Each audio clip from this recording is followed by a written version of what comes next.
जय श्री हरि। देवउठनी एकादशी 2024 में कब है, चलिए करते हैं उसके बारे में डिस्कस, क्योंकि इसके बारे में बड़े बड़े डाउट हो गए हैं कि 11 नवंबर को है या 12 नवंबर को। तो चलिए जानते हैं कि इसे हम किस दिन मनाएंगे। हिंदू धर्म में देवउठनी एकादशी महत्वपूर्ण एकादशी में से एक मानी जाती है। यह मान्यता है कि इस दिन भगवान विष्णु योग निद्रा से जागते हैं और उनके जागने के साथ ही सभी शुभ और मांगलिक कार्य फिर से शुरू हो जाते हैं। इसी दिन चातुर्मास समाप्त होते हैं और देवउठनी एकादशी को प्रबोधिनी एकादशी और देवोत्थान एकादशी भी कहा जाता है। ऐसा माना जाता है कि इस एकादशी का व्रत रखने से जातक के सभी पाप दूर हो जाते हैं और भगवान विष्णु साधकों की सारी मनोकामनाएं भी पूर्ण करते हैं।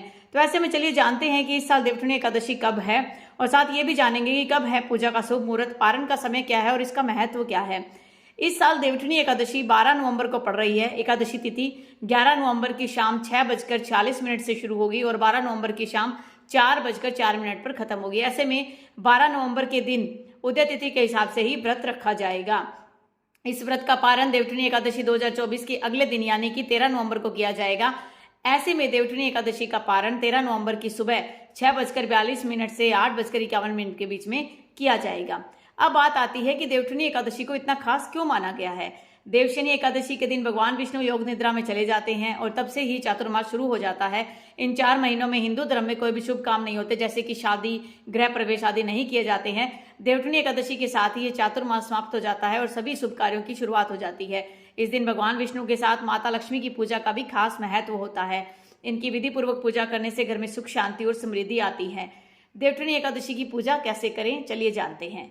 अगर आप भी देवउठनी एकादशी का व्रत रखना चाहते हैं तो सुबह जल्दी उठकर स्नान कर लें और भगवान विष्णु का ध्यान करें। पूजा में तुलसी के पत्ते चढ़ाएं, क्योंकि तुलसी भगवान विष्णु को बहुत ज्यादा प्रिय है। फिर व्रत का संकल्प लें और पूरे दिन निर्जला व्रत रखें। शाम को विष्णु जी की आरती करें, भोग लगाएं और उनकी कथा सुनें। फिर अगले दिन शुभ मुहूर्त में व्रत को खोलें। मान्यता है कि देवउठनी एकादशी का व्रत करने से व्यक्ति के सब पाप दूर हो जाते हैं, उनकी मनोकामनाएं भगवान विष्णु पूरी कर देते हैं। साथ ही घर में सुख, समृद्धि और शांति बनी रहती है। अगर आप भी इस खास दिन पर व्रत रखते हैं तो श्रद्धा से भगवान विष्णु और लक्ष्मी जी की पूजा करते हैं तो इसका आशीर्वाद आपके पूरे परिवार को मिलता है। तो देवउठनी एकादशी का इसलिए अधिक महत्व माना जाता है कि अगर इस दिन व्रत किया जाए तो 12 महीने की जो एकादशियां हैं सभी का फल जो है इस व्रत के करने से मिल जाता है और भगवान विष्णु और लक्ष्मी माता की कृपा आप पर हमेशा के लिए बनी रहती है। तो क्या आप इस बार इस व्रत को करेंगे तो कमेंट में जय श्री हरि, जय माँ लक्ष्मी जरूर लिखिएगा। जय माँ लक्ष्मी, जय श्री हरि।